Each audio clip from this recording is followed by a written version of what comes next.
God, I miss water. That was so hard. I need water.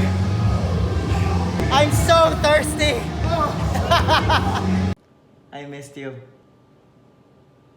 What's up, guys? Carlo Macapinlac here from newbiefitnessacademy.com. I help busy professionals look at shirtless with minimal exercise so they can feel more confident and get the most out of their lives. If you're new to the channel, make sure you hit that subscribe button to get notified every time I post a new video every week. It sounds insane, I know, but that's exactly why I was drawn towards it. It goes completely against the grain of what we've always been told, which means I had to try it for myself. I mean, conventional wisdom tells us to eat 6 small meals to keep your metabolism high, right? Or that breakfast is the most important meal of the day. And I debunked those common myths in my other video, so you should check it out if that's news to you. And then we're told we need to drink 8 glasses of water a day. Listen, there's no science behind that. I mean, 8 is such an arbitrary number. Like, what if you drink 7? Or what if you drink 9? Does it make you less or more healthy? How big are the glasses supposed to be? Then we get in the world of intermittent fasting, where obviously it's recommended that you stay hydrated when you go through short periods of time without food, which I 100% agree with. Staying hydrated is super important, and that's where dry fasting comes into the equation. And the protocol is pretty simple. You consume no food or water for a short period of time. And I get it, it sounds crazy.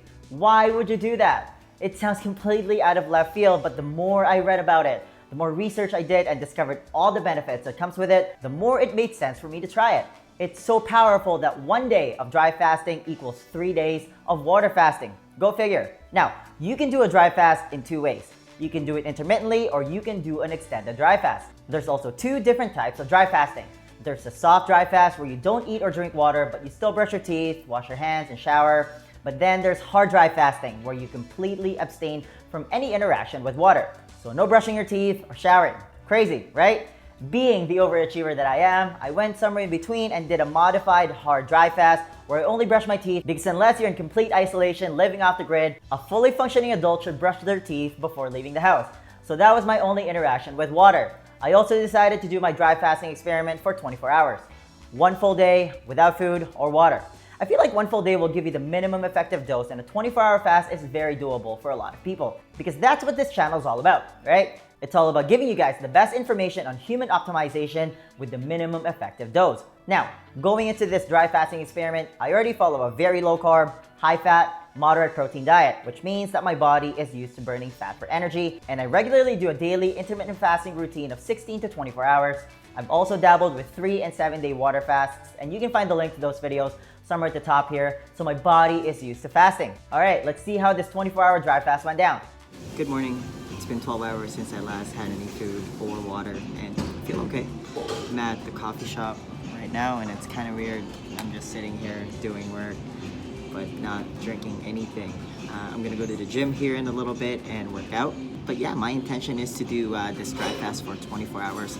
Quick note though, my intention was to do a hard dry fast, so no interaction with water, but I kind of broke that protocol because I brushed my teeth this morning. I don't know, I just, not interacting with water when you have to go out in public just seems really impractical. You know what I mean? So, but I didn't shower, so I'm definitely not going on any dates tonight. So I hope that kind of makes up for it. But yeah, I had to brush my teeth this morning. I definitely missed a time when I was allowed to drink water, you know, back in the good old days. I definitely took it for granted.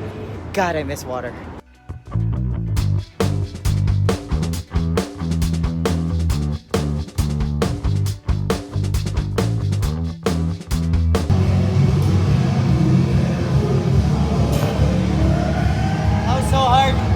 I need water. I'm so thirsty.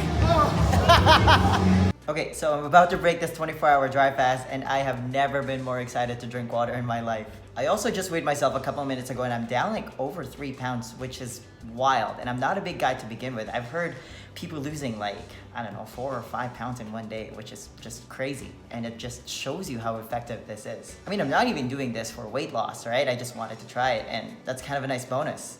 I missed you. All right, here we go.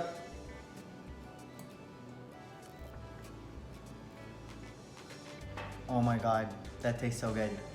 Hey, I didn't die. I think one of the biggest takeaways from this experience is dry fasting is a completely different animal compared to a water fast. because what you're doing when you take out food and water at the same time is you're literally putting your body in survival mode, obviously in a short-term controlled setting. And this is where the magic of dry fasting happens. Dry fasting activates a hormetic response in your body, and that short-term hormetic response is what triggers all the awesome benefits of dry fasting. Your body eliminates toxins faster, and it starts utilizing cells to create energy and even its own water. Your body literally goes full Hunger Games mode, if you've ever seen the movie, and literally starts looking for weak, old, and damaged cells and starts breaking them down and recycling them for food through a process called autophagy. Your body also starts splitting them apart to create water. Talk about survival of the fittest on a cellular level. Now, autophagy is one of the awesome benefits of doing a water fast, but it gets even more enhanced when you take water out of the equation and do a dry fast because of the metabolic need of your body to survive.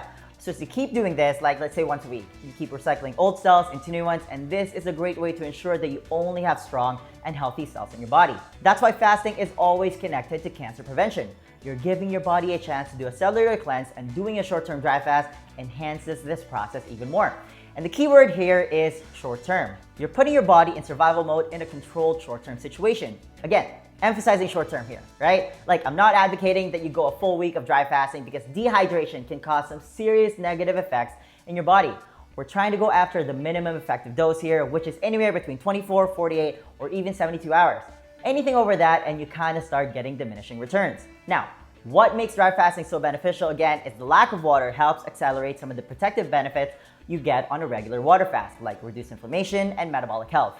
And the crazy part is water-based intermittent fasting already has impressive health benefits like potential cancer prevention, as mentioned earlier, neuroprotection against Alzheimer's disease, improved insulin sensitivity, blood pressure, and cholesterol levels, fat loss, obviously, and we'll talk about that in a second here, cellular repair through autophagy, and sustained ketosis. Now, I want to talk quickly about inflammation because inflammation and oxidative stress is kind of the heart of a lot of disease out there, especially cardiovascular disease.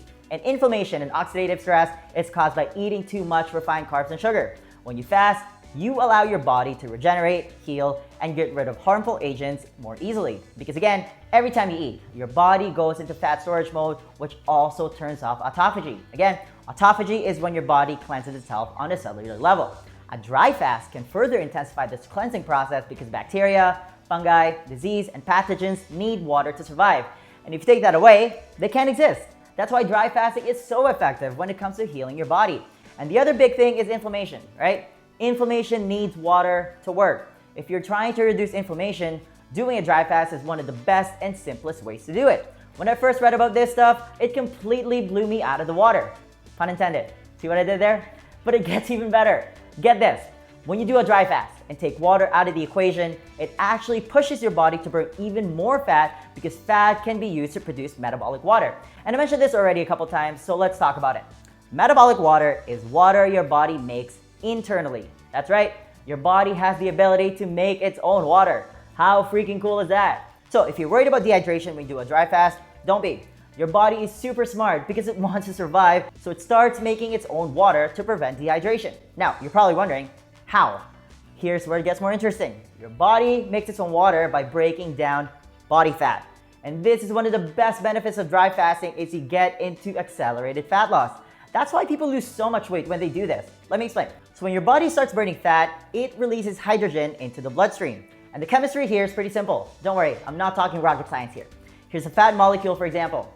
When fat is broken down, those little hydrogen atoms gets released into your bloodstream. Now, water is made up of 2 hydrogen atoms that's bonded to oxygen, or H2O, right? Now, when you breathe oxygen and it enters your bloodstream, it binds with hydrogen atoms that's in your bloodstream from the breakdown of fat, and voila, you have metabolic water.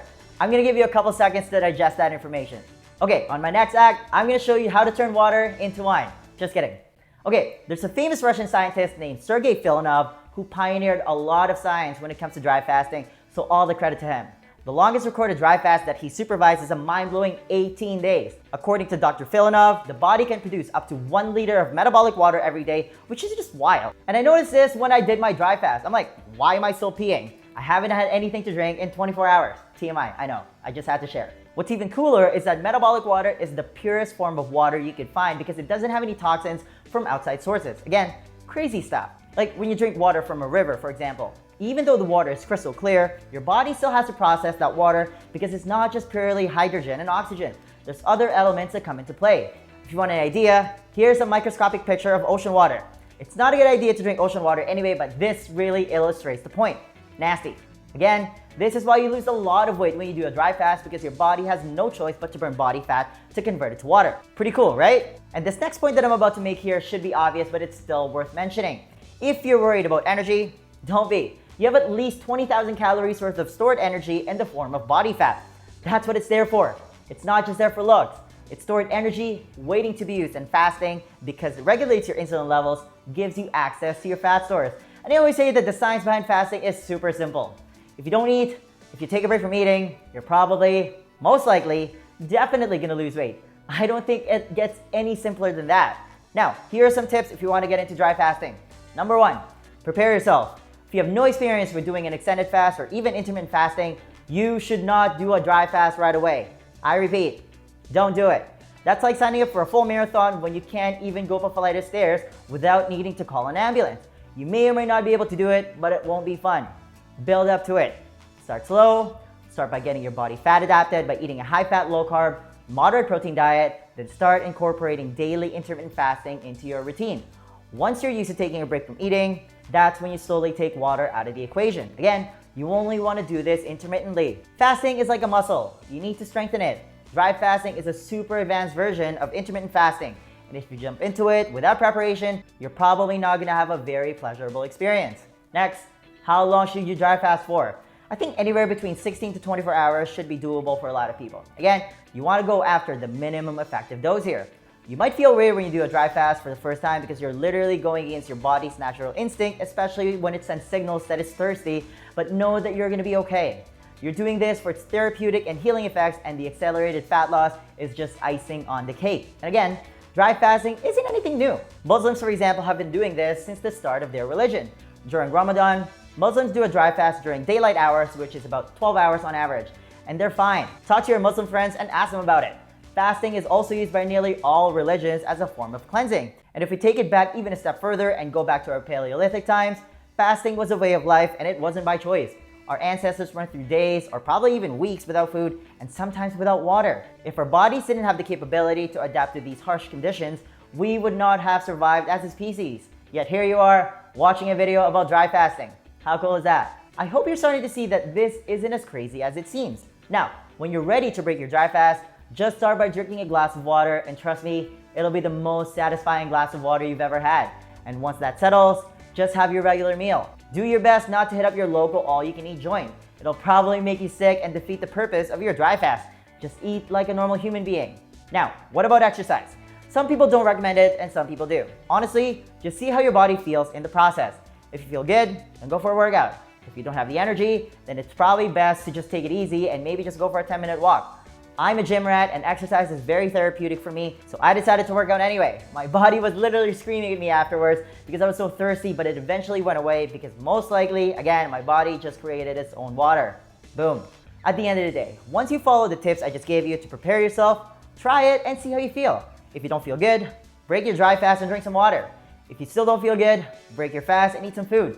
It's as simple as that. I hope you're starting to see that dry fasting isn't as crazy as it sounds. Just aim for the minimum effective dose. In my opinion, 16 to 24 hours, once or twice a week is more than good enough. It's a nice change from regular intermittent fasting. Actually, I don't know if nice is the right word for it. Let's just call it an interesting change from water fasting. Again, we're after the healing effects through the short-term hormetic response by your body. Listen, a little stress in your body can be beneficial, as I explained in this video. It's kind of like exercise. It's a type of stress. It's good for you in small doses, but overdoing it can be harmful. Fasting is the exact same way. So again, please do your research and do your due diligence if you're thinking about doing a dry fast. This is purely for self-experimentation and education purposes only. My last tip, just listen to your body. It's perfectly normal to feel thirsty when you do it. If you start to feel sick, drink some water. Okay, the next question then becomes, how are you actually supposed to eat once you break your fast? Because let's be honest, 80% of your body composition is determined by your diet. You can't just freestyle this part. Do you have a proven plan that you can follow? To help you with that, I want to give you a free copy of my Lean Body Blueprint. This is how I melted all the fat around my stomach and turned it into a six-pack without going on a crazy diet or wasting hours at the gym. It's a simple 4-step process specifically designed for busy professionals, and it's the exact same blueprint that I teach all my private coaching clients, and they've all got to see some amazing results. If If you want to be the next success story, then download your free copy of the Lean Body Blueprint right now. There's going to be a link in the description box or somewhere at the top here. Just click on it, type in your email, and I'll send it to you right away. All right, that's all I got. Give this video a thumbs up if you enjoyed it and share it with your friends. Please subscribe to my channel if you haven't already. I post a new video every Friday. And hey, leave me a comment below if you found this video helpful or if you have any questions about this video. Thanks so much for watching, and I'll see you in the comment section. Virtual high five.